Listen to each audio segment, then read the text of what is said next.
Sound Art introduces an entirely new way to listen to music in your home. By combining the best of two products, a revolutionary high-fidelity, low-profile Bluetooth wireless speaker with beautiful artwork. Select from a library of artwork or upload your own photos to personalize your experience. Sound Art ushers in an era of invisible, beautiful, and amazing sound throughout your home and redefines your entire entertainment system. The need to reclaim your floor space and rid your home of unsightly speaker boxes that need to be bolted to the wall is now a thing of the past. Our canvas is printed on high-quality permalite by Breathing Color. And select from our gallery or upload your own. Standard sizes include 16 by 20 and 18 by 24 canvas wrapped. Custom sizing is available, as well as surround sound options.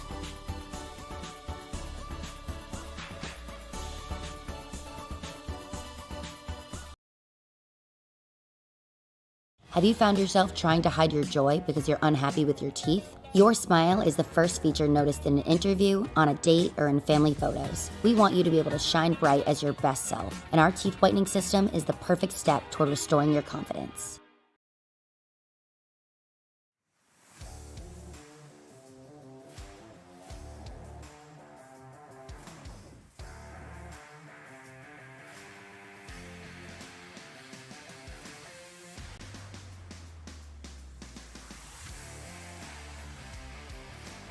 Keeping things out of the States for just one more week, Superior Class Auto Racing's Grid Sports Car Championship makes it to Italy for round 8 of 10. Steve Singer continues to close in on the championship, but can't get too greedy too early. Truxell, Rose, Lockie, they all sit just within range, and they're all praying to the Temple of Speed. Hello and welcome to PitStop TV. I'm Andrew Cardinale IV with JP Costa. JP, the Scar Grid Sports Car Championship was most recently on track on the St. Lawrence River in Montreal, so the Italian countryside of Monza is just a little bit different. It's definitely a sure change and a welcome change of scenery. Oh, absolutely, Andrew. I'm so happy to be back. Obviously, I had to miss last time out in Montreal, but I was missing these guys. These races are just so much fun. These cars are just so much fun.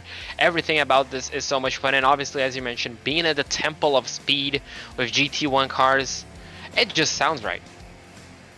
And these cars are quite fast. You know, of course, we have that car comparison that we can just kick the night off with. Then you can see right from the beginning, they are very capable of going fast, surely in a straight line, but also around corners. 600 horsepower out of the 6-liter V12 in the Aston Martin. You've got 590 horsepower out of the 7-liter V8 in the Corvette. And the torque ratings, they're actually quite different, even though the horsepower ratings are on top of each other. A little bit less torque out of the Aston Martin. I think that helps it get out of corners.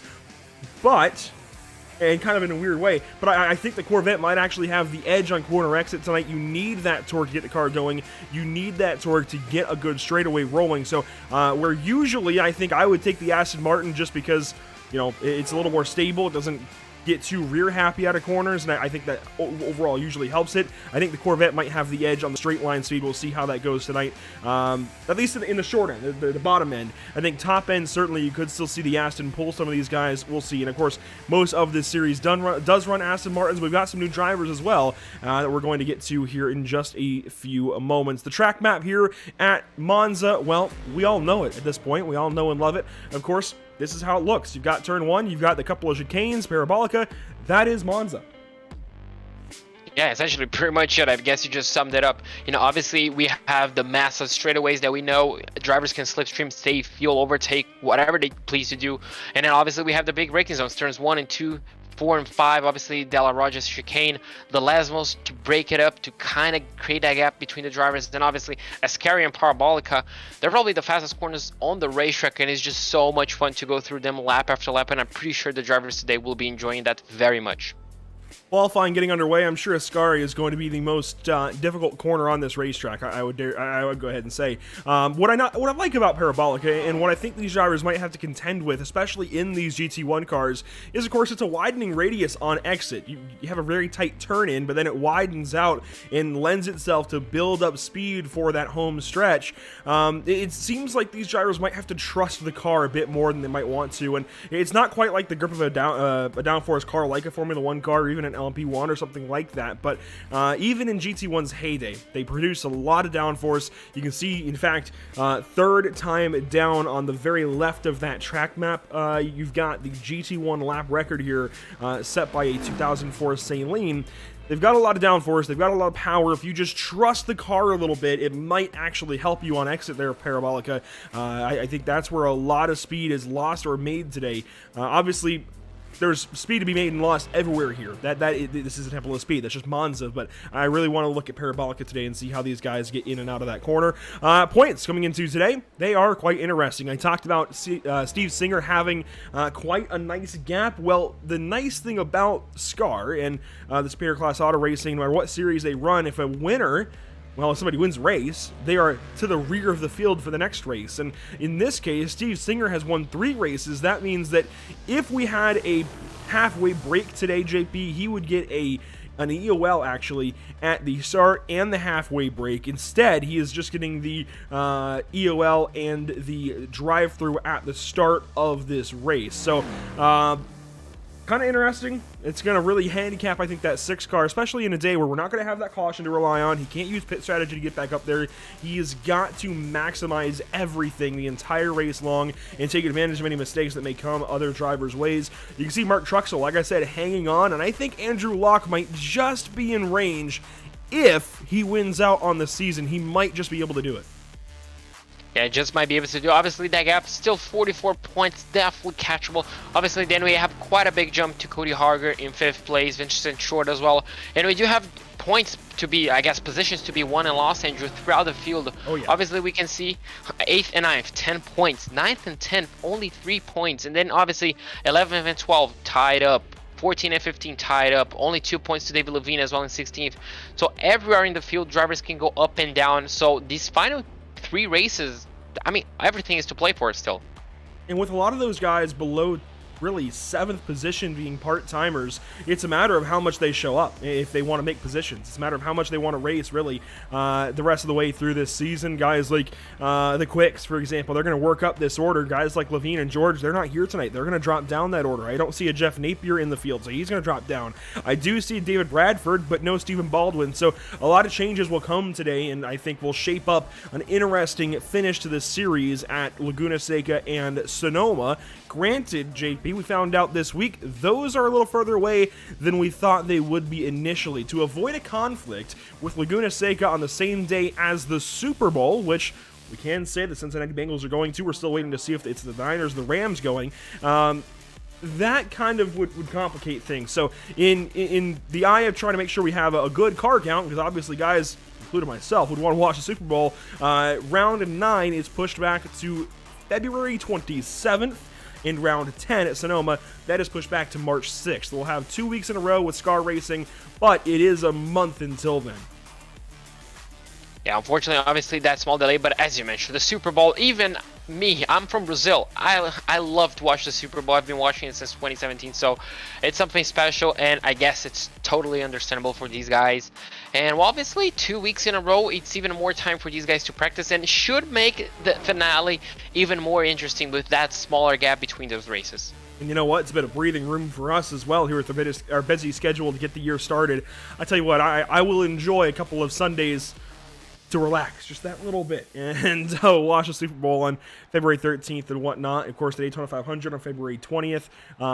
If you're not doing anything this weekend, I highly recommend the Clash at the LA Coliseum later on, in fact, on Sunday later on this week. But anyways, that all aside, that is how things work out. We've still got 2 really good racetracks to go even after tonight, so 3 good racetracks to wrap up the season. Monza, Laguna Seca, and Sonoma, really good places to race. Talked about qualifying a little bit. Well, qualifying is well underway, and in fact, here's a look at your current pole sitter. I say it's well underway, it's actually about to wrap up. Andrew Locke is about to claim the pole here at Monza by quite a ways, over a second back to Cody Harger.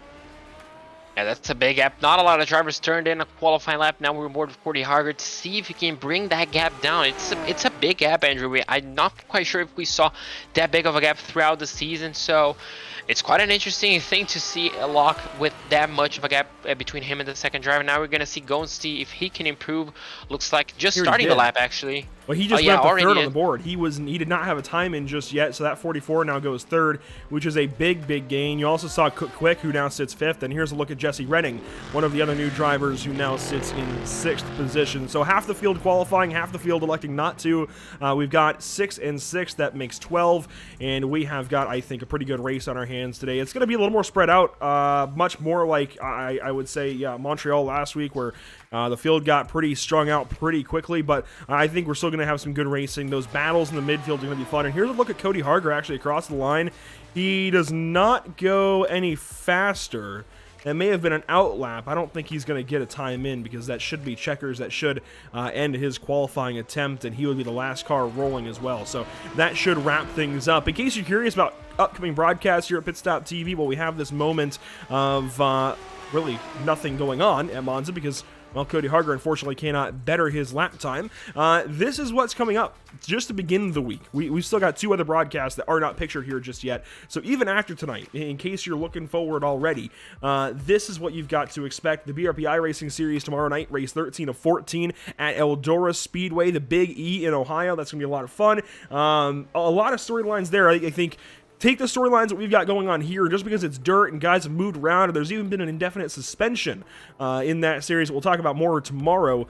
There are, I think, a lot more headlines going into that race. And I think that is the way dirt racing goes versus road racing. Road racing, guys tend to get a little more spread out and maybe a fewer headlines, but some stronger headlines, even though Eldora's got some big ones tomorrow. Tuesday evening in the UK, Tuesday afternoon here for me in the States, that is the British Sim Racers at Snetterton, a new track for us here at PitStop TV. I still don't know how to get around the place, and I've got to make cameras for that place still. We'll see how that goes on Tuesday afternoon with the Brits. That is round 6 of 9.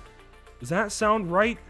Yes, because then there's Silverstone, Brands Hatch, and Mount Panorama. So round 6 of 9 this week for the BSR MX-5s on Tuesday, and the touring cars on Thursday. And Tuesday evening, evening proper, is the Nork iRacing Series Norktona 500. TCB, fresh off of a couple of good wins, leading the most laps so far through Norktona Speed Weeks, looks to maybe be the first driver to win 2 Norktona 500s. Nobody's ever done it in that league. And, well, it's next-gen car racing. It's no longer the Gen 6. They've decided to go next-gen racing with the brand-new Chevrolet Camaro, Ford Mustang, and Toyota Camry. A lot to look forward to this week. And, yeah, certainly I think a lot of reasons to tune into PitStop TV throughout the coming days. We do have a grid on our way here in just a moment, and it looks like as the session ticks on over, once a few cars populate that grid, we can go ahead and get you the starting order for round number 8 of 10 in the Superior Class Auto Racing Grid Sports Car Championship. Andrew Locke will start things off on pole. Cody Harger joins him in row number 1. Further on back in row number 2, that's where you're going to find the brand new 44 of Chris Gones in a Corvette, if I do recall. Maybe, no, I think that was an Aston Martin there for the 44. Will Hewitt, though, will be in a Corvette. He is the number 33. He starts from 4th position. Starting 5th, and actually wrap up the top half of the field here, JP, you've got Cook Quick alongside Jesse Redding. In 7th place, we're going to have the number 6 of Steve Singer. Alongside him, the number 46 of David Bradford in 8th place. Row number 5 will go the ways of Nell Quick in 9th place, and number 15 of Vincent Short in 10th place on his outside. And the final row goes to the number 5 in 11th place of Mark Truxell, and the number 89 of Ryan Rose in 12th place. And already you can see that number 6 car having to hold himself back, and actually, he's more than holding himself back. He has waited quite a ways. Now gets rolling is Steve Singer.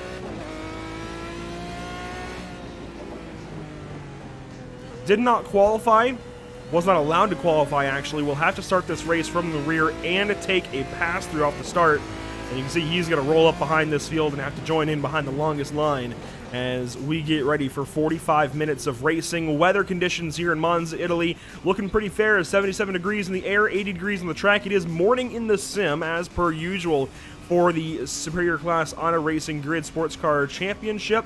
Winds very calm. It is a very, very fair day here in virtual Italy. We should have some good racing here on the way. Thank you for joining us here on PitStop TV. Really do appreciate it. We hope you smash that like, hit that subscribe button. You know the drill. All of that good stuff. as we get ready for 45 minutes of GT1 racing at the Temple of Speed. Out of Parabolica down the front stretch. Green flag is out. Andrew Locke gets us started.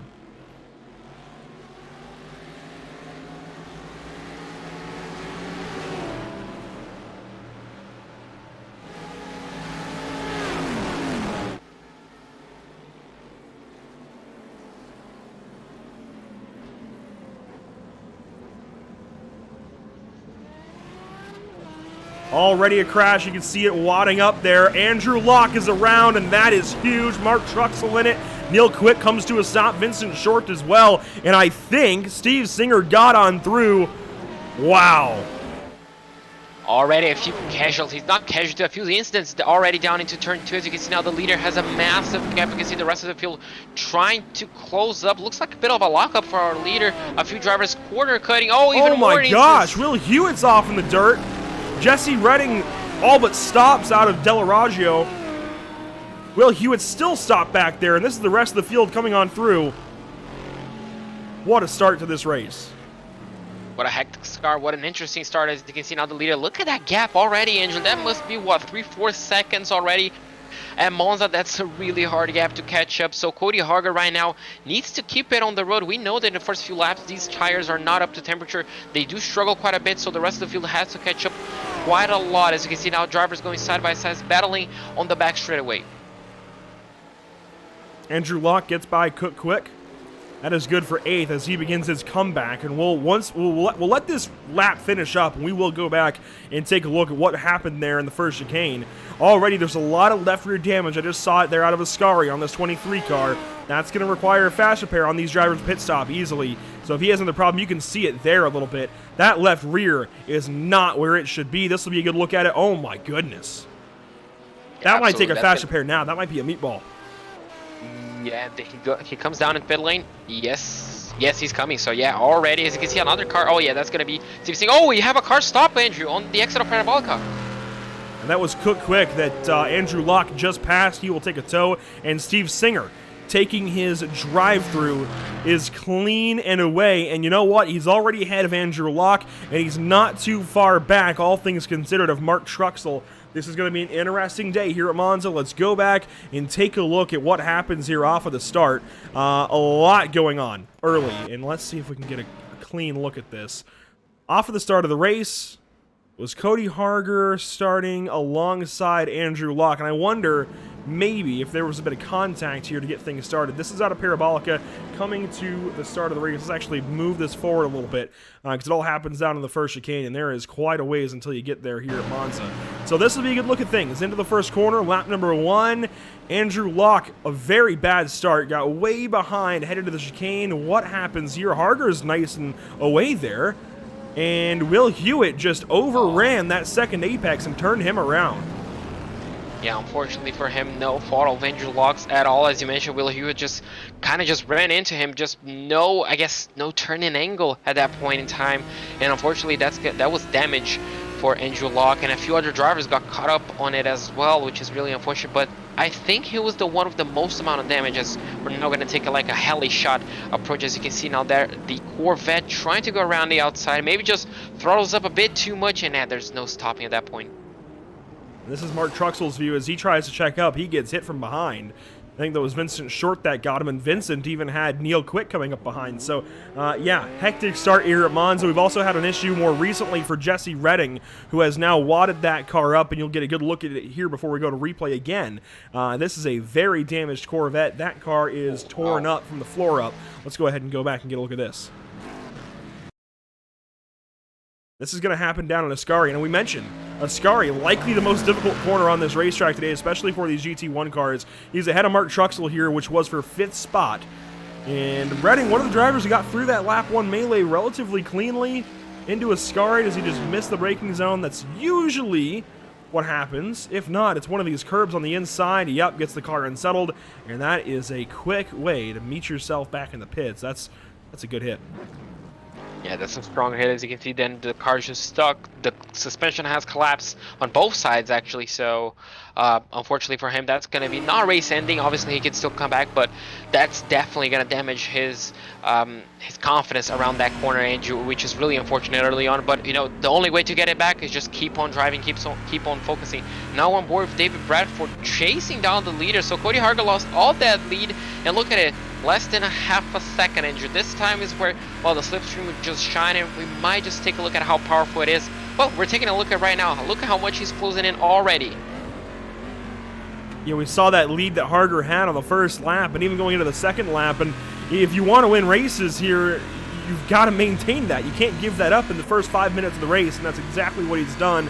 And David Bradford's going to have a look, I think, to turn one potentially. Gains up on this Aston Martin, goes right, Harger will go left.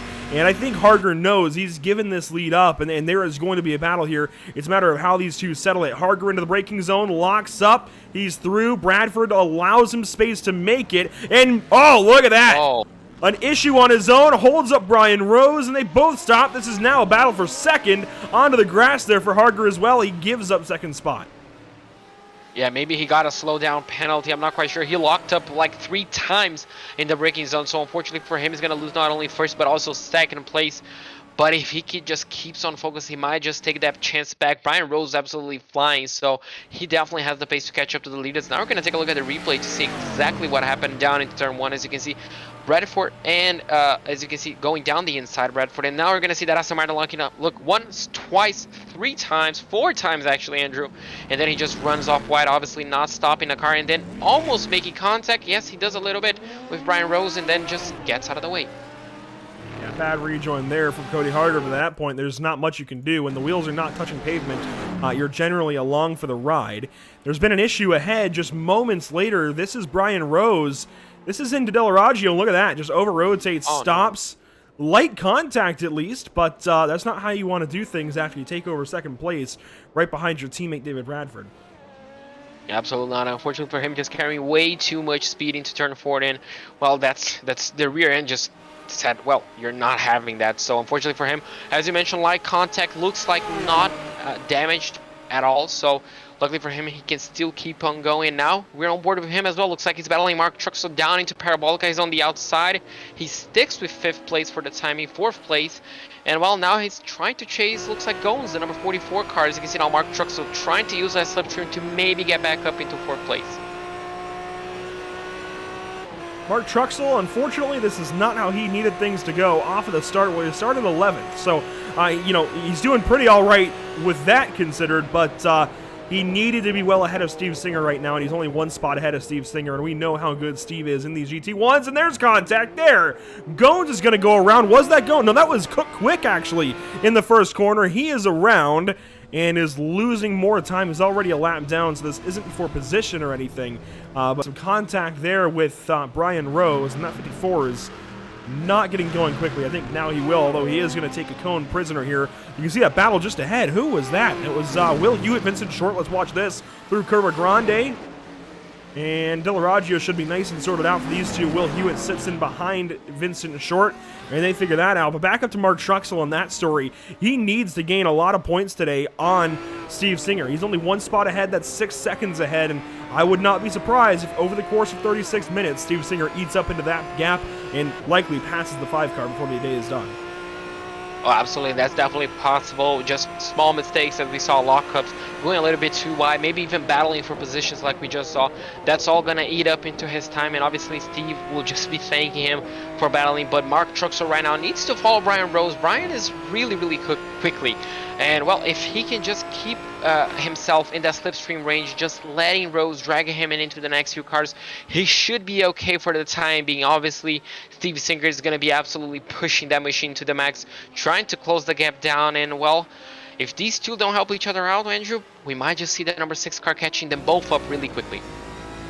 Already that gap is getting eaten into, and I think the damage on Truxell's machine is hurting him. But at this point, there's nothing else you can do in his position. You've got to ride it out. You've got to try and get everything you can, and just hope for more issues ahead, and hopefully they catch out Steve Singer. This is absolute worst case scenario for everybody who thought they had a chance coming into this race to maybe upset for the championship with 3 races to go. Steve Singer off of the start was behind all of that mess and was able to sit back and avoid it. If he had started where he was supposed to start, he would have been in it. He was supposed to start 7th place, but, well, you know, with the penalty from winning, that's not going to happen. Will Hewitt is around in turn 1. Around turn 1, really close to the apex. Can he get the car running? Looks like it just stalled. Unfortunately, can he kickstart that car? Yes, there he goes. So he gets that Corvette going. I wonder, Andrew, was that spin out of power, or was there any contact with a fellow competitor? We're going to take a look at the replay to see exactly what happened into the first chicane. Probably chirp the TC. That's, I think, the most often way these cars go around, either an issue under braking or chirping TC when you get back into power. And this is a look at things on board with Will Hewitt. Oh, he's well deep, tries to turn in anyways, and at that point, just go through the corner and take the corner cut. Miss those bollards, not the bollards, but the foam there.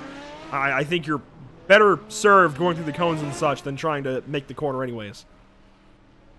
Yeah, absolutely. But unfortunately for him as well, he stalled the car, so he lost an extra few seconds around there.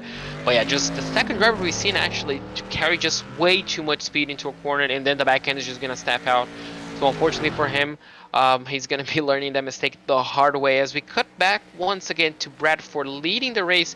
Not a big gap between Cody Harger. So Cody, whatever that mistake was that made him lose that lead on the first lap, looks like he got himself sorted out, because that gap, Andrew, looks like it's stabilizing around 1.1 second, and they're both, well, driving away from Gones in 3rd place. I think Gones just went through that first chicane. Yeah, I believe that was him that we just saw going through the first chicane, so problems there for Chris Gones as well. Boy, the problems are coming nice and heavily here. He was about 9 seconds back and has made up a little bit of time by virtue of that course cut. As far as these two, I think David Bradford definitely, was better off the start because he had that car to chase, and now Cody Harger has that car to chase, and he's able to maintain and able to run some nice lap times. As Chris Gones is another problem. He's dropping down the order again. This is Delaroggio, same place as Brian Rose. Yeah, looks like same place. Did he make contact? No, it looks like, yeah, he definitely made contact, but again, most of that damage, but I do think he made it worse. Yeah, absolutely. Luckily for him, I don't think that will be a meatball, so he can just keep on going and use that fast repair on the pin window instead of using it right now. Now we're going to take a look at exactly what happened. So he's not the one in turn 1 here. That's somebody else up ahead. It might have been, well, I don't know. Well, we can find out, I guess. We can do this. And that was Jesse Redding going through. This is Chris Gones, though. Curva Grande. And I wonder how similar this issue looks for him compared to Brian Rose a few laps ago, where, I mean, he just got loose at the first apex and kind of carried the rear of the car around. A look at things here for newcomer Chris Gones. Oh, and he's got a problem right ahead. You can see Jesse Redding going for a spin, and then Gones follows him. Yeah, look at that, same spot. Redding takes the toe, and Gones doesn't. Yeah, Gones doesn't. So yeah, but unfortunately for him, as you mentioned, just followed the guy ahead, just kind of a target lock. Yeah, and, target fixation, as they call it, yep. Target fixation, there we go. So yeah, unfortunately for him, that just happened, and he lost 3rd place, but if he can keep that gap, just kind of just eating away just a little bit, he maybe can catch those guys up ahead. Obviously, that damage is definitely going to help, and I guess, Andrew, the worst track on the calendar where you can have damage is Monza. And that's a look at things there. Redding nice it around right in front of Gones. Goes, tries to go through the gravel. Realizes there that that's not going to work. And, yeah, he'll have to back up and get himself resituated, as they might call it. As I notice he's from the Carolinas as well. I'm not from the Carolinas, but I live here now. David Bradford, half hour to go in this race. That 66 car has closed in. It's about a half-second gap. This is down to Ascari. Down into Ascari, they both go. That gap, as you mentioned, less than a second at this moment in time, 0.7 of a second. Now the question is, Andrew, does Cody Harger think about the long game and maybe just save a little bit of fuel with the number 46 just ahead of him, or does he go for it and take that lead, take that track position? I'm not quite sure what he should do, but I mean, either way, it should work out, right? Saving fuel will help you on the pit stop, maybe for faster, and can just drive away, just drive past him. What does he do? I think you play the pit stop. What we've seen from the North American Racing League in a very similar strategy situation you can do it one of two ways. You can either pit first and take only as much as you need, or try and run it all the way out and pit a little bit later, and again, only take as much as you need. We've got a problem for Neil Quick as the leaders near each other. He is around. That is the exit of Ascari? Yeah, and like, that yes, is not how that car is supposed to be driving. Yeah, donuts are for after the race, and they aren't usually with a crashed right front. So let's go and look at this one for Neil Quick. That is a problem. And the Quicks have great names here for racing, I will say. Cook Quick, Neil Quick, they are both great names for racing. This is a look at things battling with Vincent Short through Lesmo 2. We have not seen much of the Lesmos today. We've been caught up in replays, haven't we? But, yeah, Neil Quick on the outside. Vincent Short going to have the inside, at least for the first apex. If they stay that way, they do not. They single file out. And into Ascari. First apex here. Quick leads the two onto the curving, and that's going to be a problem all day long. Oh, and he gets hit. Oh, no. Again, target fixation. Locks up and drives straight into him. Yeah, unfortunately, I thought he was just going to catch that curb and just go into the tire barrier by himself, but unfortunately he got collected. That is just really unfortunate, and well, that's just being pressured into a mistake. The driver behind him did everything he could, but unfortunately we're going to take a look at what happened. As you mentioned, Andrew, target fixation strikes once again. I feel like Neil Quick could audition to be a Flo Rida impressionist here, because in a moment after that crash, watch. This is fascinating to me. Watch what he does. He tries to get the car going again, and he's just gonna go right round, baby, right round. Not expecting that one, were you? Absolutely not. Yeah, realizes quickly that car is dug in. It is not going anywhere. He does have the fast repair to rely on. He's now waiting on pit service to get back onto the racetrack. He's the only car currently stopped. I say that and things change. Teammates Steve Singer and Brian Rose. Singer had just gotten by Mark Truxell, and now some damage for the number 6 as we come back live. And just as quickly, we're going to go back to replay and see what happens here in turn 1. In fact, what I would like to do is go back and see where Singer gets on by Truxell. It's going to be in turn 1, the previous lap. So this is well back. This is while we were watching the Quick incident with Short. You can see Steve Singer, and we're just going to let all of this develop. There is now an issue with Vincent Short. He has gone around. So the issues keep on coming. Keep on coming. Monza is proving to be, well, just a challenge like these drivers need to, I guess, learn how to drive these cars. Obviously, we've mentioned, you know, Andrew, throughout the season, just how difficult these cars are and how much of a learning curve they are to some of these drivers. Now we can see Steve Singer, one of the guys that probably has mastered these cars. You can see he just gets way better exit off the parabolica than Mark Truxell. Mark leaves him the inside line, knows he's quicker, knows he just has to finish the race sometimes, and something can happen to Steve. Just concedes that inside line, breaks a little bit earlier. You can see Steve actually locking up quite a bit. Yeah, can he get the car slowed down? And he gets the car slowed down. Mark tries to battle him on the exit, but decides better of it. Maybe just trying to follow Steve, just learning his secrets, just learning his lines. And as you can see, a bit of damage as well won't help Mark Truxell. And now we're going to skip to the part we were waiting for, Andrew, the contact between the teammates. Yeah, we'll see all of this develop where Steve Singer was making a lot of time. This is now towards Parabolica, already out of Ascari. And we'll just go back right on board with this number 6 car, Singer, and watch him close in on this 89. And I have to imagine Brian Rose probably has an issue, maybe chasing the rear end, trying to turn in with a lot of speed. Once again, we've seen that, I think, be the issue. I think one thing, if any of these drivers go back and watch and listen to this broadcast, if you're going to overcook a corner and you have an easy way out, like this cut through at the first chicane, take it. Go straight. You're going to save yourself a lot of time and a lot of damage here. Brian Rose, yep, loops that back end around. That might have been more of an issue into braking, but regardless, that is damage. Yeah, he just locked up his rear brakes at that point, and that was a big hit for Steve Singer. That was a big, I'm not quite sure if that's going to be a meatball, but that's definitely going to be some big aero damage. Definitely going to cost him a few kilometers an hour in the straightaways. We're going to take a better look to see how big of a hit that was on this outside camera. You can see the number 89 just spins around, just locks up the rear brakes. And now look at how much of a hit the number 6 gets. Oh, Brian just, that throttle up. Yeah, that was a big hit. You can see a bit of aero damage there. They're probably going to have a talk after this one, Andrew. Yeah, you never want to rejoin unsafely, especially not into your teammates, of all people. As the Quicks do some battle, I want to see if we can find the issue here for Vincent Short, potentially. We'll rejoin him in the Lesmos, and that's where it happens. Yep. Yeah. I mean, that has happened to Lewis Hamilton once before, so shouldn't beat yourself up too much. Sometimes just go a little bit too wide, get a wheel into the gravel, and well, that's gonna be around she goes. Luckily for him, not as terminal as it was with Lewis Hamilton. So Cody Harder has dropped well off of David Bradford. What did he spin? Did we miss that? I don't recall him having an issue previously. No, the gap was less than a second. Yeah, we've had a string of incidents now for each of these cars, it seems like. But can we maybe find an issue here for him? Oh, I think there is going to be an issue here in just a moment. I think that's one of the Lesmos potentially. I got a short preview of it. This is while we were getting all of that. This is really important actually for the rest of this race. Cody Harger through Curva Grande here, and now Harger has actually just had another issue live.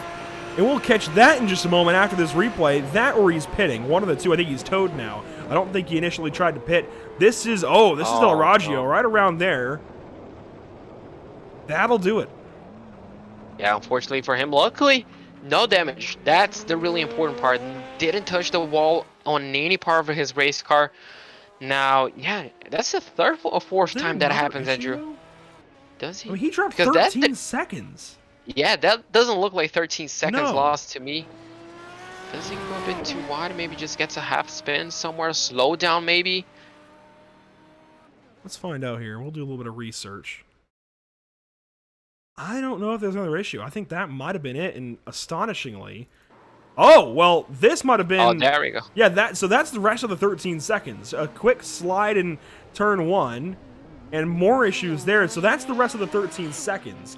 That was a bit closer to when we came back from those initial replays with Steve Singer and such. And then he bins the car a moment ago. See if we can find this. Now, Bradford is now on the pit lane live. There's a lot to try and keep up with. But, I mean, this is very important the way this race shakes out. I don't think it's going to be Parabolica. That seems like a weird place for him to crash. And sure enough, it's not Parabolica, so we'll see. We will do some more reconnaissance here for the number 66 and find out where this is. It's not turn 1. It's not Curva Grande. Well, unfortunately, it is Del Raggio again. So Del Raggio is going to strike again, and unfortunately for the same driver, we caught a preview to see exactly what happened. This looks like it was much, much quicker than the first instant, Andrew. Yeah, this has just been a very bad sequence of laps for Cody Harger, and it's allowed David Bradford to have a safe pit. Cody Harger is still in the pit lane. This is what happens at Del Raggio. I think just hustling the car too much, pushing it too far into a braking zone. You've got to maximize corner exit, especially in these cars, I think more so than most GT cars. Yeah, that's immediately collapsed right rear, and that car is broken. Steve Singer now is going to assume the race lead, 22 minutes to go, and pit stops are ahead for, well, he and Mark Truxell, and Chris Goins, actually. Chris Goins is on the pit lane getting service as we speak. Other drivers in, well, Cody Harger right there. He has not rejoined the track yet. He might not do so. And I say that, and then he rolls away. Andrew Locke has just had a problem. It's not rare that we see this guy make a mistake. And JP, you mentioned just a moment ago, didn't you just say when we were taking a look at Vincent Short that even Lewis Hamilton has had problems in the Lesmos? This is out of Lesmo 2. Yeah, so we had a first issue out of Lesmo 1 and now Lesmo 2. Oh, that's just heartbreaking. You just, that's centimeters, Andrew, that you just dug a wheel. You just dig a wheel into the gravel trap, and, well, it's going to spin out, and unfortunately your car is going to career under control. And unfortunately, that's the second time we saw that. And that is just heartbreaking. Any sort of mistake is just heartbreaking, but unfortunately for Andrew Locke, that might be it. That season done. He is 44 points out coming into today. This is the only guy, I think, that has any kind of chance to upset Steve Singer for a championship. It's not going to be Brian Rose today, that's for sure. Steve Singer yet to pit. When does he come in? I would imagine this lap. Let's go ahead and check some pit times, though. David Bradford You can see a 56.61 in the lane, and that is actually one of the longer stops. That's longer than Brian Rose and longer than Mark Truxell. The actual box time was 34.6. The box time for Truxell, 20 on the dime. That's a much better stop, and that is, it's 15 seconds. He's now only 8 seconds behind Bradford. We'll see how that evolves. Rose, only 31 seconds in the box. Kind of interesting, given all of that nose damage, but saves a little bit of time there. Tons of damage. Cody Harder now gets back on the racetrack, and he should have fuel now to go to the end of the race. Chris Goins, 35.2 in the box. A bit longer, though, than David Bradford, actually in the box and in the pit lane. Will Hewitt, I think, had already had a trip down the pit lane, so he's got a shorter stop. You can see there, only 17 seconds. And Vincent Short has already pitted us. Here we go. Finally, Steve Singer's on the pit lane. So by my calculations on top of my head, if Steve has a great pit stop under 30 seconds, not 30, under 28 seconds, he might get the lead back. Obviously, this will take a lot on this. Well, 19 minutes still, Andrew. Even if he doesn't take the lead on the pit stall, he definitely can still take it on track. We're going to have to see how long this pit stop is. Bradford, you mentioned 34 seconds. This should be around, he's already turning the wheel, 21. 21.27 in the box is longer than Truxell by 1.3 seconds. And where does he cycle out? Well, here comes David Bradford, and there goes David Bradford. Second place then for Singer, and that makes a lot of sense, I think. Very comparable lane time to Truxell, a little bit slower on both, but yeah, he had put some time on Truxell before the pits. Yeah, absolutely. Yeah, the time he put in, but obviously that 13 second difference, well stopped on the pit stall. That's definitely gonna, yeah, that will be insane. Oh man. And Bradford, unfortunately, he would have been the first Corvette win, wouldn't he? You know, that's a good question. As you see Bradford go off track, we're not going to leave this on board of Singer. We can bring up the standings and see for ourselves. Well, that's 6 of the 7. We might be missing one. I think we're missing one. I might be one short here. Who else has a win? Cocker. Cocker's got a win. That was an Aston Martin. Locke was an Aston Martin. Yeah, it's been Astons all season. Bradford could get it. Bradford now has, I guess, he needs the biggest shoulders to keep Steve behind, keep that Aston Martin behind. That gap is 1 second right now. So if Bradford, even if he lets Steve Singer go, even if Singer finds a way through him, Monza is one of those tracks that you can usually just stick with that guy ahead and use that slipstream to kind of just pull yourself back in, trying to apply that pressure, you know, lap after lap, corner after corner. So even if Bradford loses this provisional lead for the time being, he can definitely still take it back, Andrew. And we talked about the developmental aspects to this series being a kind of an opportunity for the Superior Class Auto Racing Oval Series drivers, be it, you know, NASCAR Cup Series cars, street stocks, what have you, an opportunity for them to get more experience in high-powered machinery on road courses. We'll continue to watch this battle on board with Steve Singer, but I look into our Discord and I see Brian Rose, Chris Goins, Cody Harder, David Bradford, Will Hewitt, Jesse Redding, and Steve Singer all in the same channel. All of them. They're all racing against one another. That's about every car that's left running, I think, aside from Vincent Short. No, he's parked it now. Everybody aside from the Quicks is all in the same channel right now. Oh, and this is it. That is for the win. Bradford loose in Dell'Oraggio gives that spot up. That is for the win. It will not be today for the Corvettes. A little bit of damage there to the left side as well. Pancaked into the tire barrier, it looks like. But certainly the aspect of kind of working together as a series is on full display when you look at the Discord channel and see everybody in there, aside from just the Quicks and the two drivers of Vincent Short and Andrew Locke. Truxell is the one odd man out, actually. He is in his own channel, I think, focusing. I think he likes that quiet, and he really wants to go for some good things here in this championship. It's going to be tough when you have mistakes like this. Giving wins, though, to Steve Singer, just on that curbing, gets the Corvette a bit upset, and into the tire barrier there.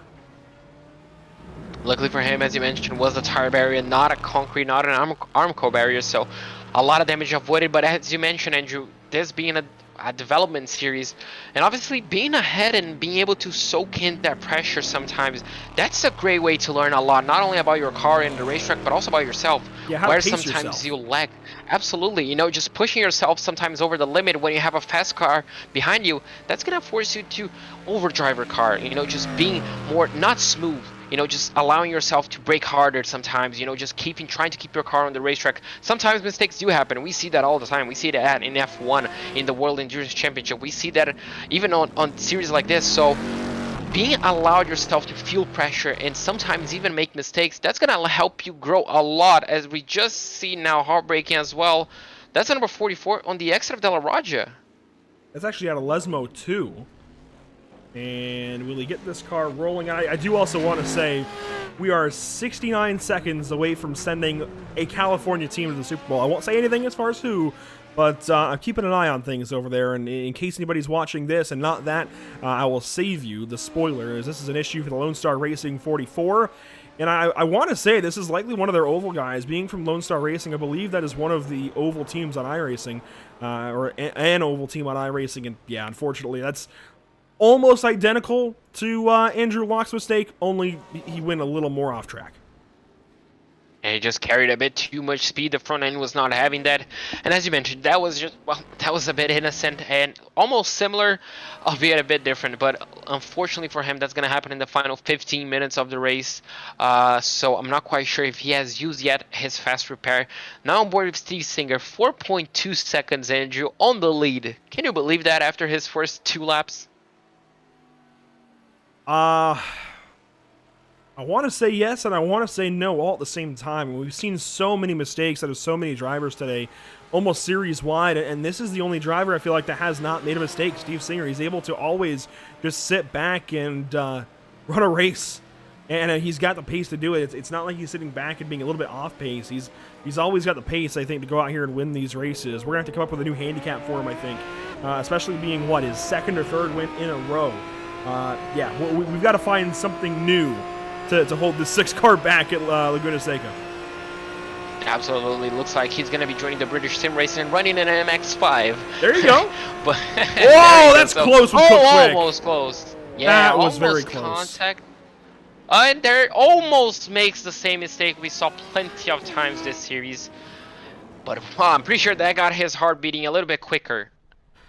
And a problem for Will Hewitt as well. Boy, a lot just happened. Let's go back and see this first. In fact, this, oh my goodness, this was just ahead of all of them. This was literally just ahead. This is into De La Raja as well. Look at this for Will Hewitt. He's going to overcook the corner by a long shot, take the curbing there, bend it into the wall, and then look at that. You should be able to see them come in there. No, maybe not. Maybe not quite the view. So actually, I think he's got a separate issue further ahead in the Lesmo potentially. Yeah, that left front's broken. That's why. That will do it. And that is a massive, massive bit of damage. Yeah, that's a lot of damage. That front left suspension was already collapsed. It was just not turning at all. And then, obviously, he unfortunately finished it off. So, in this, just a small mistake. He just did pretty much the exact same mistake that Steve Singer just did. Unfortunately, just overcorrected. Now, this is what we just saw live. As you can see, that lapped car, just Steve gets out on the last possible second. Oh, he was on the grass as well. Wow, that was really close. Oh, and they nearly door bang as well. Yeah, that was almost contact for those two. Thankfully, Cook Quick and Steve Singer sort that out. I think no harm, no foul at that point. Bradford goes on by, and that's that sorted. Now, Bradford is still within 2 seconds, and we've still got 12 minutes to go. It feels like it's all coming to a precipice, but there's still a good bit of racing to go here, JP. If lap cars or if Steve Singer catches Steve Singer out, I mean, this race isn't over. No, absolutely not. As you can see, the gap between him and Bradford as well just came down quite a bit, quite a lot. 2.2 seconds right now. If Bradford can keep putting in some of these laps, he might just be able to catch up. Obviously, he's trying to catch up one of the fastest guys we have seen, Andrew. So it's a tough job, but definitely possible. 2 seconds now, the gap. There aren't many other gaps on this racetrack, actually. Everybody else is quite far apart. The closest gap, and I think this might be the closest gap for a little while. Look at this. In the pit lane, Cook Quick is that far behind Will Hewitt, who has now left the race, but the last time that Hewitt was scored was in the pit box ahead. I hope Cook gets back on the racetrack. I hope this is not the way this race ends for Cook quick. Yeah, all he's got to do is roll for one lap, and he gets that lap ahead of Will Hewitt. If he toes, I'm unsure of how iRacing would treat that. But even if he just all he's got to do to get this position is literally roll to the pace car. That's it. Absolutely, and you can see a bit of the, I'm not right now, but you could see the bumper just getting kind of fixed. Oh, there you go. There you go. So he rolls off, and does he get the position? Yes, he does. Yes, he will. So there you go. So he's up to 9th place, 3 laps down. If Redding and obviously Quick as well maybe they make a small mistake, he can still get a few positions. As you can see now, Jesse Redding still running, 10 minutes to go. Just keep it on the racetrack. 8th place, good haul of points. But I mean, just keep it on the racetrack. Trying to run a full lap, full pace, Andrew, seems to be quite difficult in these cars. I don't know it myself, but well, looking by this seems to be like a really hard car to drive around this racetrack, especially with those high curbs. Yeah, I've heard a bit of driver feedback that the Corvette has been the most difficult car all season long, and it seems certainly that is, I think, the case. And I don't want to call the fixed setup into question too much, because I know there's been a lot of work put in to make sure they're as equal as they can be, but you've got 2 very different race cars. It's very difficult to get them lined up and perfectly even.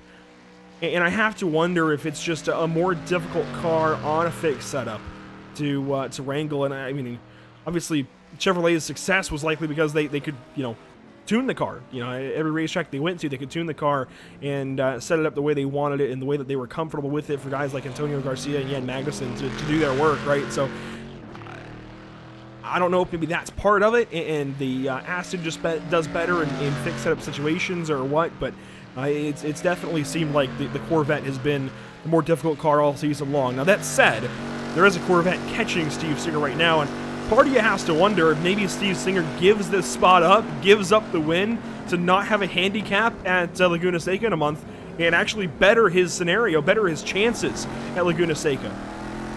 So Steve could be playing the really long game. Yeah, a month away. Yeah, a month away long game to better his chance to win an early championship. Could definitely be possible. Could just be saving equipment, after that scare, trying to just make it till the end of the race. And obviously, Andrew, as you touched upon fixed setups, it's always good to remember one setup does not suit all drivers. Yep. We do have different preferences. Some people like a more fixed car, a car that will just stick to the road. Other people like loose cars, just like driving that car and just getting a little bit loose. So obviously, each and every single setup will adapt to a driver differently. Sometimes the fixed setup that is fastest for one driver, the other just might struggle and be 2-3 seconds off the pace. So it's a really difficult situation to handle. But David has been able to handle really well on the Corvette, hasn't he? He has. I think easily the best of any Corvette driver we've ever seen this season. David Levine might be the only other that I can think of that's been this good in the Corvette, although that is wide of Ascari. That could be a slowdown. Let's watch the Delta. He's staying in it right now. Yeah, that's just an off track, I think. That's it looks lucky. like just an off track. iRacing has gotten, especially with the addition of the Mercedes Formula One car. I know Mercedes, was hoping for more, I think, realistic, at least to FIA standards, Formula One standards, enforcement of slowdowns and such. I'm very surprised that running wide at Ascari was not a slowdown. There is absolutely an opportunity to gain time. As you can see, he was able to stay in the throttle longer and has caught right up to Steve Singer here for turn 1. He's in deep, misses the first apex, so that's a big learning moment. Put that one in the bank as a core memory for David Bradford. When you draft it with somebody, you're carrying a lot more speed. You've got to brake earlier. Absolutely. If you brake at the same time, you really have to modulate your brake pedal quite a lot to not lock up and also not run wide.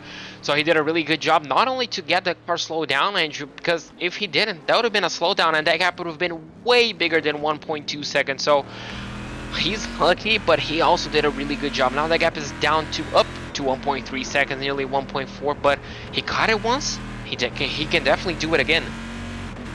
You wonder if that truthfully might have been for the win right there. I know I said it was for the win when Bradford had the mistake in Del Raggio some time ago, but I think that mistake might have been it. It's so tough, especially a second and a third back, unless Steve is really laying back right now. And you know what? Steve could be saving fuel as well. He had a much shorter time in the box, Truxell as well. I mean, 13-second difference between these two drivers. If Singer is suddenly over his fuel number, or maybe he's pushing this race to an extra lap based on his pace, you know, it could be any number of things, and he might be backing the car up legitimately to save fuel and make it at the end of this race. And at that point, I think Bradford might still have a chance, but otherwise, it's going to be tough. Yeah, absolutely. You mentioned when we were approaching to the pit window, you mentioned 2 possible strategies, and you mentioned in ARL. You forgot to mention the third one. Just underfuel the car. Jackson Resende has been doing that since season 1. Sometimes it works, sometimes it doesn't. That could have been the strategy for Steve Singer to catch up, to get that track position over David Bradford. And well, as you mentioned, could be working, but also look at the gap, 1.1. He could also be saving, and well, might just lose this race on fuel. It's grown a bit, and it grows more out of turn 1 and 2.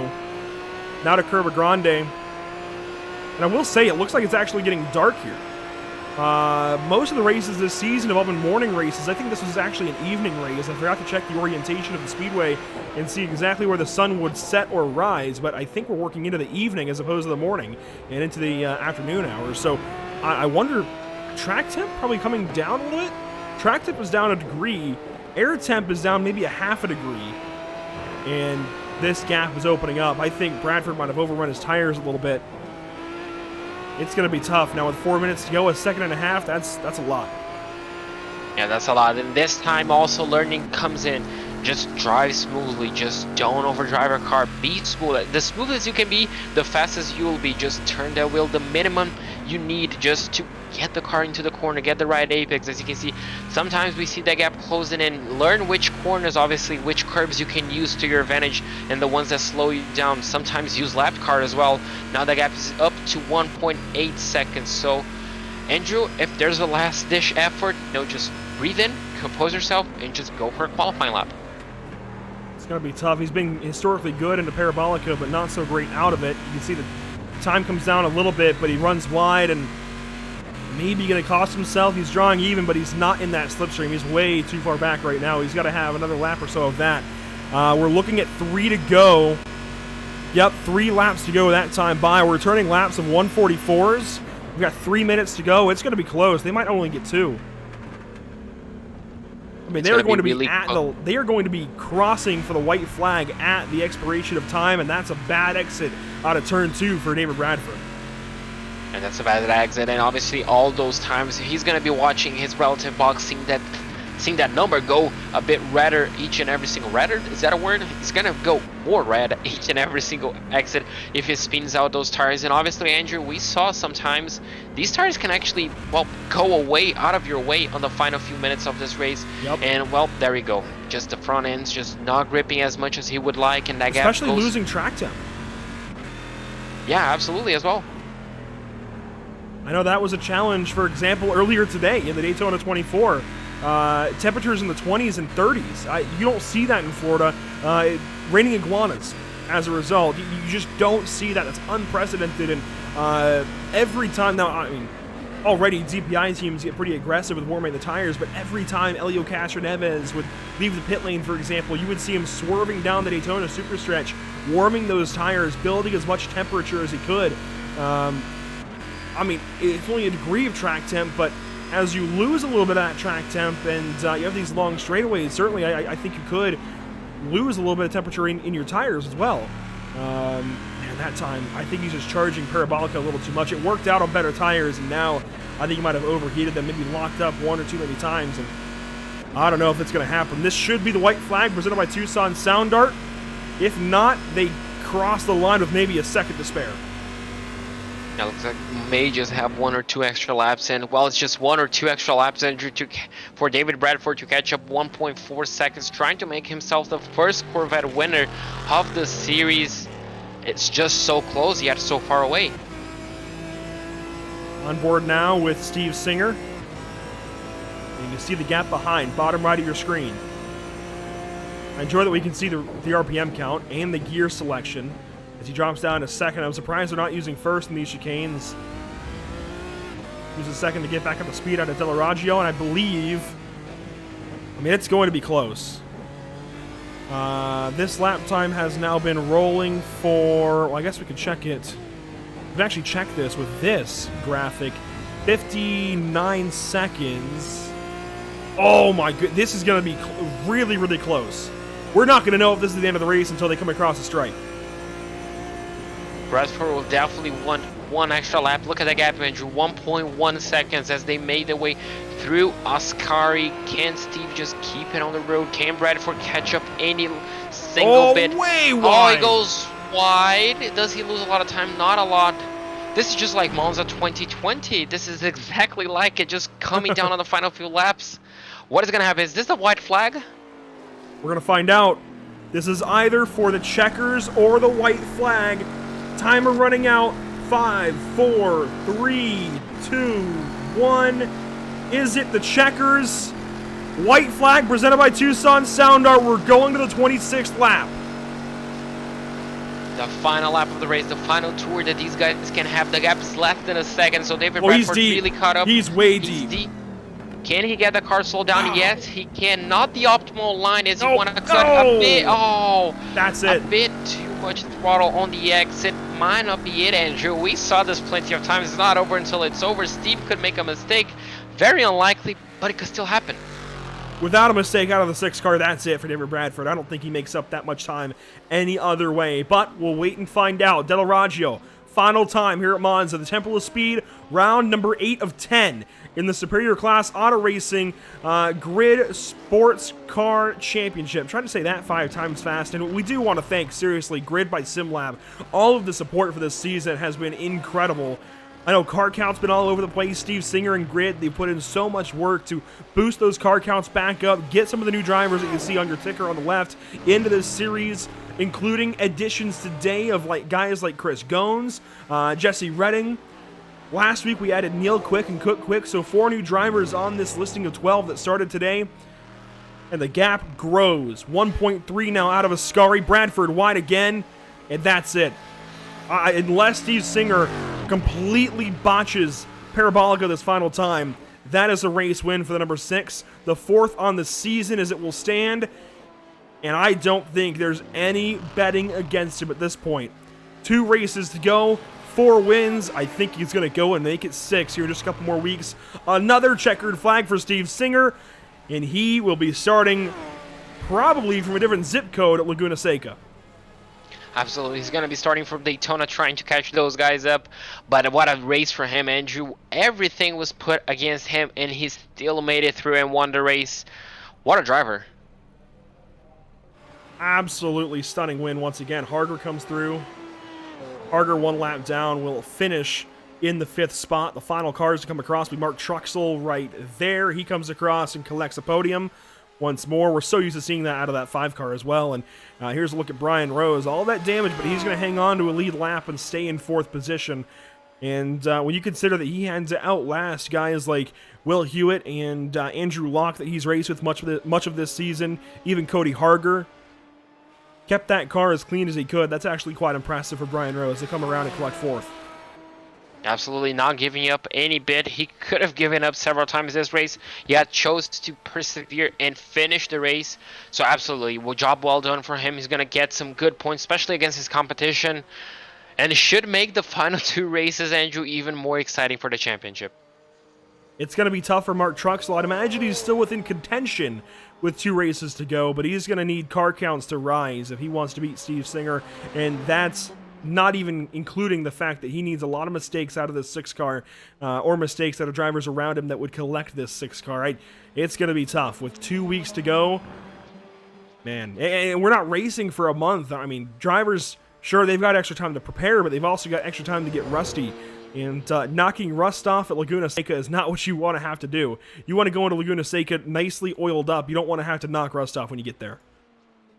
Oh, absolutely. Laguna Seca is one of those tracks that you just need confidence. You just need to turn your car, turn your wheel, and know your car will stick there. So a lot of these drivers will need everyone needs quite a lot of practice in Daytona. In Laguna Seca, to be quick, Daytona is where Steve Singer will be starting. So, Andrew, on Laguna Seca, you need confidence, and I'm pretty sure all of these drivers will have it if they practice. Don't get rusty, as you mentioned, just putting laps in. So Steve Singer claims another win here in the Scar Grid Sports Car Championship. And with that, we will take a step aside and prepare for some post-race interviews. Do not go anywhere. The Scar Grid Sports Car Challenge by SimLab. Post-race interviews from the Temple of Speed are on the way here on PitStop TV. We thank you for being here. We hope you stick around.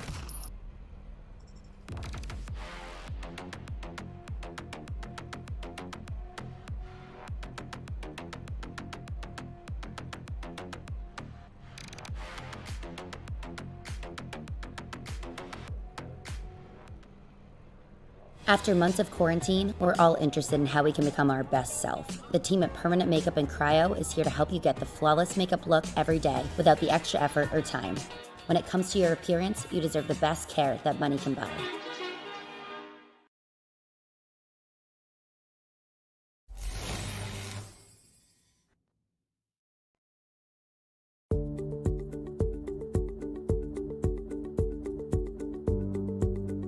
Sound Art is a product that is a speaker and it's art. We combine it together and we call it Sound Art. What makes it so unique that any picture can be your speaker? Sound Art gives you the high quality sound without the ugly speaker. This isn't a picture with a speaker, the picture is the speaker. Just imagine your wedding picture uploaded onto a canvas and now it's speaking 10,000 tunes. I mean, it's a very cool concept. What we like so much about it that you can take anything that means something very special to you, upload it on the canvas, have it hanging up in your room, your balcony, wherever you want to put it, and now it's a speaker. I mean, how cool is that? It's something that we have that and no one has. No one has this product. It's just a great gift to give anybody. It's just a neat concept. Around here we say, art never sounded so good.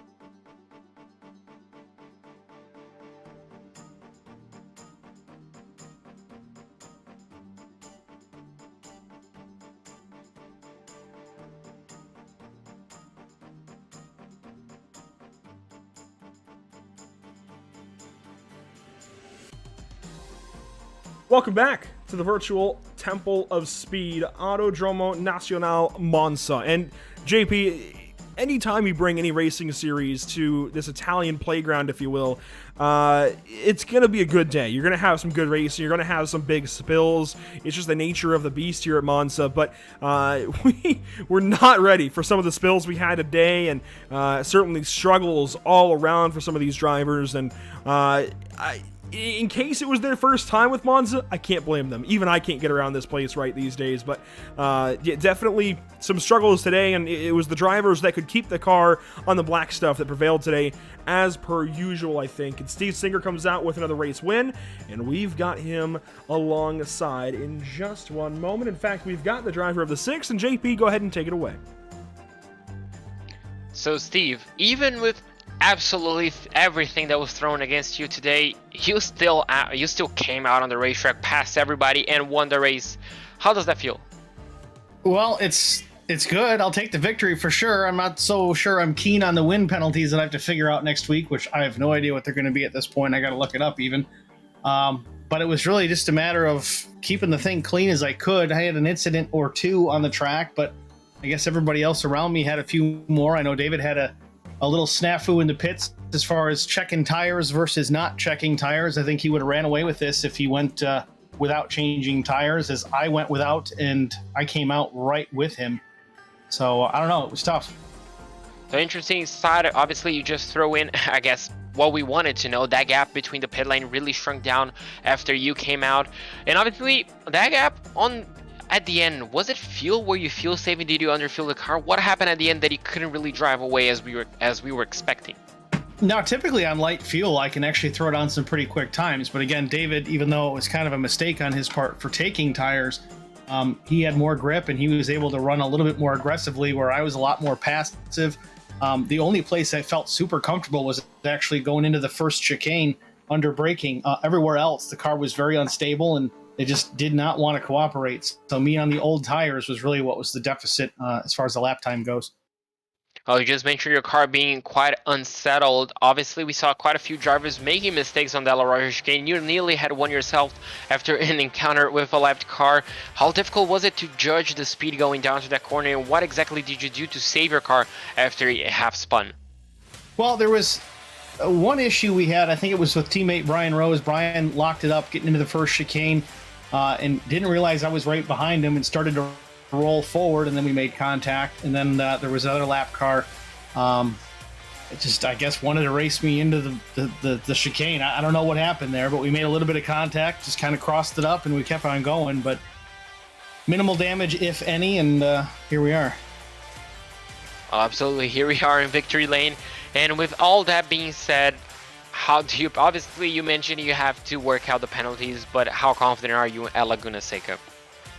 Well, Laguna's fun. I don't have any laps there in this car with the exception of just trying to get setups squared away for the season, and that was a while back. So I'm going to have to put some practice in. We have plenty of time to do it between now and the next races. I think it's 4 weeks from now. We had a little bit of a schedule change with the Super Bowl coming up, I think, on the 13th. So I think it's the 27th of February is our next race at Laguna Seca. So we got plenty of time to get ready, and we'll do just that. And that one, really, it's just a matter of survival. If I can just get through and keep the thing clean, keep the nose on it, and bring it home on the lead lap, I think I'll be happy going into Sonoma after that. Well, definitely going to be putting the best bets with you on that one after Monza. We wouldn't doubt anything. With that being said, I'm going to let you practice off for Laguna Seca and let you enjoy the Super Bowl. And, well, hopefully we can talk to you then. Before I jump out here, again, I got to thank the sponsors on the car. Popple, for instance, as well. Castle Pax products. Holler Boys Racing, Superior Class Auto Racing that helps put this league on. Everybody that's got something into this series, I really appreciate everybody's help and participation. And you guys, of course, doing a wonderful broadcast. Absolutely. Thank you very much for your kind words. And, well, with that being said, I'll let you enjoy the Super Bowl and the practice you're going to put in for Laguna Seca. All right, John, we'll see you. So, Andrew, that was, well, Steve Singer, the race winner today. Something I did not expect to say after the information we got early race on, that he was going to start not only from the back end of the grid, but also get a drive-through penalty at the end of lap 1. So, yeah, quite a good race for him. But with that being said, I'm going to pass you off to Mark Truxell to let you talk to him. And Mark had an up and down day, starting way back in 11th, and already off the start, Mark, you were in a bit of trouble. What happened there in turn 1?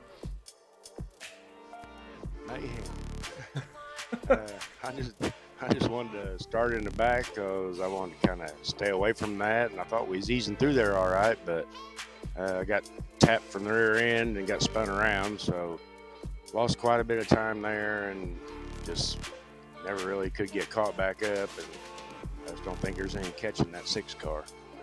Yeah, it was worst case scenario from the drop of the green as far as trying to stay ahead of Steve Singer today, but we're theorizing about what might happen to him next week and where he's going to have to start the race from, potentially out of county maybe make him start the race for Laguna Seca at Sonoma and start Sonoma from Laguna Seca. I don't know, a couple ideas anyways. What do you have to do in this next month to prepare to try and do something to come from behind and still get this championship? I think I'm just going to have to count on somebody else making the mistakes and me not making the mistakes. Because so far, not making mistakes has, pretty well kept me in it so far. And it's coming down to crunch time, so I don't know. I'm going to have to find some more speed somewhere, I guess. And this 5 always seems to be clean by the end of the day, because even if you have something off the start, like today, you get that fast repair and you keep the car clean the rest of the way home.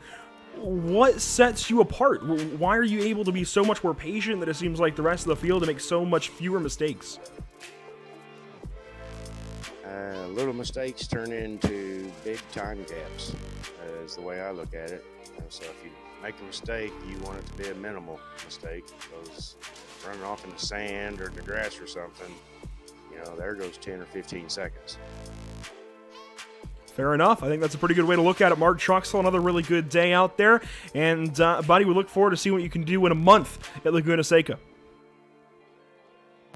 Yeah, another one of the tracks that I like to run at. It's a interesting track for sure.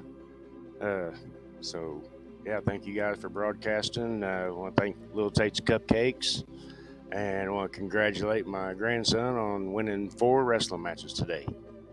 How about that? Congratulations to Little Truxel out there with a few, well, you said 4 wins today. That is really, really cool. Mark, once again, thanks for your time. Congratulations on another podium. We'll see you at Laguna Seca. All right, thank you guys for a great broadcast. And that is Mark Truxel, another safe podium. And that seems to be always what we're talking about with this guy. Easily, I think the safest driver in this series. I think Steve Singer's the one that comes close. Even Andrew Locke has had his race debilitating mistakes. It always seems like, though, that 5 car is in the mix somewhere, just keeping things clean. Props, seriously, to Mark Truxel for such a clean season of racing here in SCAR. Let's take a look at our unofficial race results from Monza. Round number 8 of 10, Steve Singer, another race win. No clue what the penalty is going to be yet, but we'll let you know once we know. David Bradford, he finishes up 2nd place, almost had a shot there at the end, JP, and as a driver coming up so close, coming up so short, that's one that no matter how positive you want to try and be, you can't go to bed without thinking about that one. You can't have a calm rest of the night in your mind about that one. Yeah, absolutely. That's going to sting in the morning once he remembers it. But there's also a lot of positives to take away from him. You know, he didn't make a lot of mistakes today. Even with that mistake on the pit lane, with the new tires, he was able to keep up with Steve Singer, not being able to, well, not causing himself a lot of harm. And obviously, look at the gap that he had to Mark Truxel on pace. He was 31 seconds clear of 3rd place. So even without getting that win, there's still a lot of positives to take out from the day. And obviously, as you mentioned, Mark Truxel in 3rd place just kept his car on the racetrack, was not the quickest car on the racetrack, but sometimes you don't need to be to essentially be on a good position, a good paint position. So he finished in 3rd place. Brian Rose, we saw a few mistakes from him, 58 seconds back, but a good 4th place for him. And Cody Harger, 1 lap down, 5th place as well. Chris Gones with a good showing. Unfortunately, a small mistake on the exit of Lesmo 2 makes him finish in 6th place. You see Neil Quick back there, Cook Quick as well, a couple of laps down, well, 4 laps down there for Cook, and Jesse Redding, not a great first outing, but a lot to build on. I think we saw several times with that 7 car, it seemed like he was getting around okay, certainly had his issues that held him back, but your first time in a GT1 car never goes completely smoothly, I don't think, so we'll see how Jesse Redding can do these final 2 races of the season. Will Hewitt there grabbing a top 10, albeit 10 laps down of Vincent Short and Andrew Locke, just not good days, unfortunately, from the beginning. Those 2 getting turned around and caught up in that lap 1 melee. Andrew Locke out of Lesmo 2. Yeah, not a great time for either one of them, unfortunately. And unfortunately, that's the way the cookie crumbles sometimes. That's just the way it goes, especially here at Monza. We talked about Lewis Hamilton having problems in Lesmo corners before. Yeah, that's what happens in the Lesmos. They are very, very tough, and I think quietly tough. We talked about Ascari being difficult and wanting to get Parabolica right, but if not Ascari, the Lesmos have to be the most difficult corners here at Monza. They're just so weird in comparison to the rest of the course and definitely catch drivers off. A lot of broadcasts coming up here at PitStop TV. Here's a look at it. Again, we talked about these earlier. The BRP iRacing Series tomorrow night at the Big E Eldora Speedway. Going to be a lot of fun. Race 13 and 14. That means it's coming down to points crunch time. Much like here in SCAR, it's 2 races to go. And much like here in SCAR, there's a clear favorite, but a couple of drivers that could easily upset Brandon Plank tomorrow night, and you've got to tune in and watch. There's a lot to be left decided. I'm just going to say that. And yeah, it's a must tune in. If you want to know what's going to go on in the BRP iRacing Series, you have got to be there tomorrow at Eldora to see how things wrap up, or, well, get close to wrapping up, I suppose. Snetterton on Tuesday, JP, it's been 5 great weeks so far with the British Sim Racers, and now we go to a track that we've never seen before. Yeah, that's going to be absolutely insane. I cannot wait to see what these drivers have in store for us. It's going to be a brand new track for me and you, brand new track for PitStop TV, a brand new experience for us. But I'm pretty sure, as we're kind of used to, we've been spoiled, Andrew, it's going to be a fantastic show. Yeah, we don't know it, but the drivers know it real well. They've been there before. They know the place quite nicely, and I'm still trying to just keep up with the corner names. I already, went through and studied the track map a good bit. I'm going to have to keep studying that track map throughout the next couple of days and try and get that one down. It's going to be tough. And once they finish up with the MX-5s for round 6 of 9, we will go on down to Daytona one more time. And now that will be officially the start of February, both of those broadcasts. But one more time in this kind of month of January, this Norktona Speed Weeks for the Nork iRacing Series. It's the Norktona 500. It is our first time featuring the next-gen cars of NASCAR on PitStop TV. I cannot describe to you how excited I am to finally be able to feature these next-gen cars and to be on the call with Caleb Gladney and Emerson Arden for that one is going to be a treat. Very much looking forward to it on Tuesday evening, 7 Eastern time. You want to make sure you want to tune in for that one. The field's already set. 42 drivers are eligible. We'll see how many of them turn out in droves for that one. And then later on in the week, we've got Ferrari Challenge action on Wednesday at Red Bull Ring and BSRTC action on Thursday from Snetterton. So continuing on with this theme, we've got a lot of broadcasts going on even into the month of February, JP, and that means a lot of ways to keep up with us. Absolutely. With all those broadcasts, you obviously want to follow us on each and every single social media, not only to not miss out on those broadcasts live, but also the updates, like the penalty that Steve Singer will definitely have to face at Laguna Seca. And obviously you need to follow us at facebook.com/pitstoptv, at twitter.com/pitstoptv_, on instagram.com/pit_stop_tv, and on youtube.com/pitstoptv1. It's going to be a fun week here at PitStop TV, and for all of you guys that are here for the SCAR Grid Sports Car Championship, we hope you do tune in for some of our broadcasts in the next month, and we will see you in a month at WeatherTech Raceway at Laguna Seca. Thanks for being as awesome as always, and man, we wish it wasn't going to be so long, but there's a lot going on in this month of February that we are excited to be able to watch along with you guys and then get back after it when we get closer to the beginning of March and the beginning of spring in 2022. It's crazy how it's all speeding along here, much like a race car in this year, if you will, of 2022, JP. Want to thank everybody for tuning in this evening. Want to thank everybody here at PitStop TV this evening on the call with me. It's been just JP Costa, as per usual, with this SCAR coverage. My name is Andrew Cardinale IV, and we will see you next time, hopefully, tomorrow night for the BRP iRacing Series. Be there.